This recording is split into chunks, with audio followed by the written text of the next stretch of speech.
Alhamdulillahi haqqa hamdih. Iyyahu na'budu wa iyyahu nasta'in.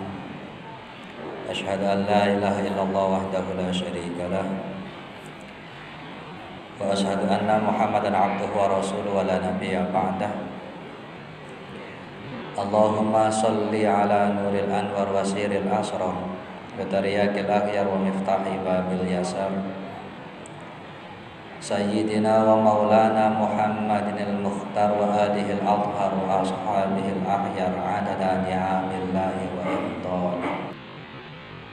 Baginda Nabi Muhammad sallallahu alaihi wa alihi wasallam bersabda, kullu ummati yadkhulunal jannah. Setiap umatku, tak terkecuali setiap umatku yadkhulunal jannah, masuk surga.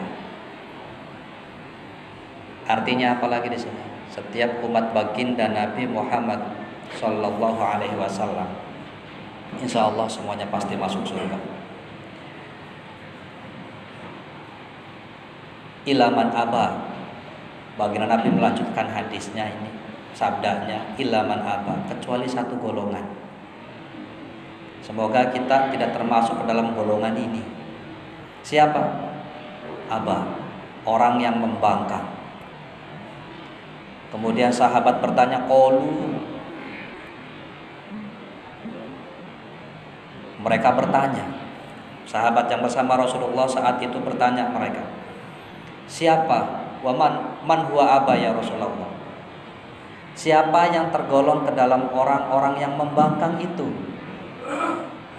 Apakah kita yang ada di sini termasuk orang yang membangkang? Insya Allah tidak. Insya Allah tidak. Karena apa? Baginda Nabi bersabda, melanjutkan sabdanya, man asoni man ato'ani dakhalal jannah. Umatku yang taat kepadaku, umatku yang mengikuti segala apa yang aku perintahkan.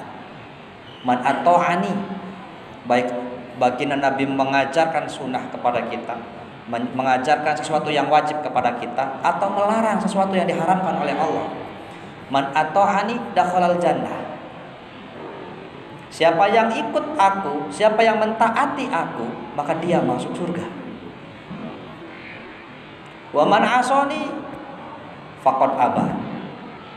Barang siapa yang maksiat, barang siapa yang tidak taat kepadaku, maka itu adalah golongan orang-orang yang aba.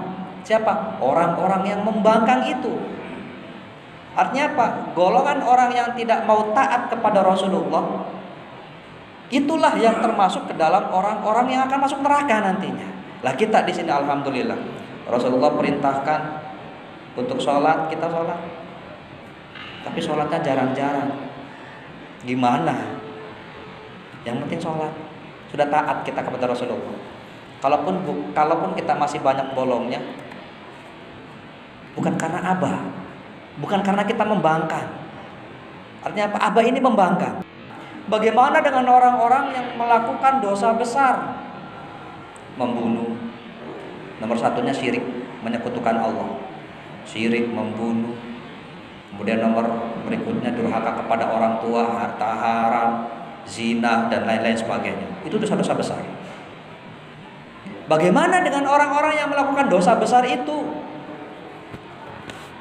Apakah masuk surga? Ataukah masuk neraka? Wallahu a'lam. Saya pernah ditanya, dua orang siswi datang beberapa hari yang lalu, kalau nggak salah di hari Kamis minggu kemarin, berarti sekitar 8 hari atau 9 hari yang lalu. Anak itu datang dengan muka tersenyum, tetapi sedang benar-benar pengen bercerita kepada saya. Dia tanya, Pak, kalau saya selalu menyedihkan hati orang tua saya, apakah saya berdosa? Saya katakan iya. Kalau saya selalu berantem dengan orang tua saya, apakah itu berdosa? Saya jawab iya. Dengan orang tua saya selalu berantem. Dengan kakek nenek saya selalu berantem. Apakah itu berdosa? Iya. Dan saya katakan itu dosa besar. Durhaka kepada orang tua itu masuk dalam top 4 dosa besar. menempati urutan kedua. Itu durhaka kepada kedua orang tua. Maka kalau kita masih punya orang tua, jangan sampai kita membantah perintahnya. Pertanyaan berikutnya, bagaimana cara saya taubat? Datang kepada orang tua, cium tangan, cium pipinya, peluk, taati perintahnya. Sederhana jawaban saya. Hampir semua orang mampu mengatakan ini. Dia balik tanya lagi, Pak, sudah meninggal dunia, ini masalahnya, kenapa saya pengen datang, pengen cari solusi. Orang tua saya sudah meninggal dunia, bagaimana saya minta maaf? Andaikan orang tua saya masih hidup, mungkin saya akan datang ke sini. Tapi orang tua saya sudah meninggal dunia, bagaimana saya meminta maaf? Saya katakan datang ke kuburnya, minta maaf, Pak. Gak akan dimaafin, sudah tertutup kita. Gak usah, doakan saja. Datang ke kuburnya bukan minta sama kuburan, tetapi apa? Doakan agar orang tuamu diampuni dosanya oleh Allah Subhanahu wa taala. Kemudian apa? Sisipkan selama dalam doamu. Ketika engkau berdoa untuk dirimu sendiri, sisipkan doa untuk orang tuamu. Terus apa lagi, Pak? Ketika engkau berbuat baik, niatkan pahalanya kau berikan kepada orang tuamu. Terus apa lagi, Pak? Kamu sekolah, ini ibadah yang paling enak. Sekolah 3 tahun di SMA. Setiap kali kamu berangkat sekolah, ya Allah, saya berangkat ke sekolah, ini ibadah. Kenapa? Karena engkau memerintahkan kepada hamba-hambamu untuk belajar. Dalam rangka belajar ini, maka sampaikan pahala kebaikan saya seluruhnya kepada orang tua saya. Kenapa? Karena ini dosa besar. Saya katakan ini luar biasa dosa kayak gini. Apakah orang tua saya memaafkan? Pertanyaan berikutnya dari siswi itu, apakah orang tua saya nanti memaafkan? Insya Allah. Semoga Allah menghapus dosa-dosamu kepada orang tua. Ketika kita melakukan dosa kecil, kita berbuat baik, dosa kita akan rontok. Kita berwudu, dosa yang dari mata, dosa yang dari telinga, dosa yang dari tangan, dosa dari kaki, itu insya Allah akan rontok, akan dihapuskan oleh Allah. Ketika kita melakukan dosa kecil lagi, memandang kepada wajah ulama kita, itu dosa akan rontok di sana. Tapi kalau dosa besar, taubat. Dengan taubatan nasuha baru Allah hapus dosa-dosa itu. Tetapi ada cara yang lain. Ketika baginda Nabi Muhammad SAW berkhutbah, bercerita tentang kiamat, ada seorang Arab Badui bertanya, "Ya Rasulullah," angkat tangan seperti ini, "Ya Rasulullah, mata sa'ah, kapan kiamat?" Ketika sahabat yang hadir di sana pada menangis takut akan panggilan kiamat, tapi orang Arab Badui angkat tangan, "Mata saya Rasulullah, kapan kiamat?" Cuek Rasulullah, diam, dibiarkan saja. Orang itu bertanya, "Kenapa?" Karena sedang khutbah juga. Sampai beberapa kali kemudian dijawab sama Rasulullah, "Apa yang kamu bawa? Bekalmu apa?" "Saya nggak punya bekal, saya cuma bisa sholat 5 waktu, nggak sunnah. Zakat, cuma zakat fitrah, saya orang miskin. Ibadah saya pas-pasan." "Kenapa kamu tanya kiamat?" "Karena saya punya satu bekal yang istimewa," katanya. "Apa?" "Saya cinta kepada Allah dan Rasulnya. Saya begitu mencintaimu."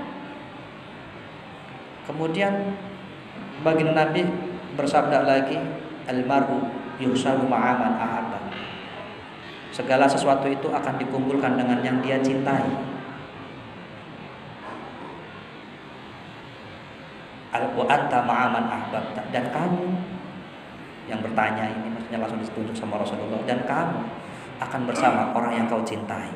Siapa yang kamu cintai? Allah dan Rasulnya. Engkau akan bersama Allah dan Rasul. Ini hadis ini melegakan hati semua orang. Pelaku dosa besar juga dengan hadis ini, yang penting apa? Yang penting kita jaga kecintaan kita kepada Allah dan Rasul. Maksiat, kalau kita belum mampu untuk menghindari maksiat, yang penting kita jaga kecintaan kita kepada Allah dan Rasulnya. Sudah, itu saja. Yang melegakan lagi adalah bagi pelaku dosa besar, baginda Nabi pernah bersabda juga, "Syafaati li ahlil kabair min ummati." Syafaatku kelak, pertolonganku kelak di yaumil akhir, itu adalah untuk hamba-hambaku yang berdosa besar. Pelaku dosa besar, orang yang pernah membunuh, orang yang pernah berzina, orang yang pernah korupsi, orang yang pernah menyakiti hati orang, yang pelaku dosa besar itu, niscaya Rasulullah akan memberikan syafaat di sana. Ini kabar yang melegakan kita juga ya. Artinya apalagi satu kisah, ini kita tutup dengan satu cerita.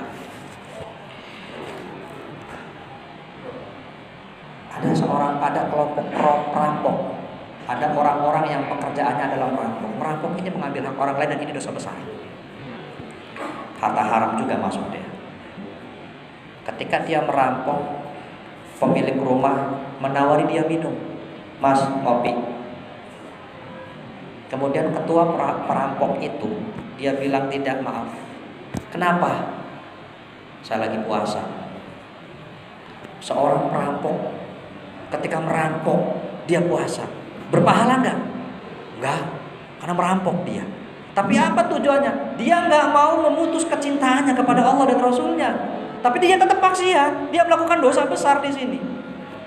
Sampai akhirnya beberapa tahun kemudian dia ketemu lagi itu.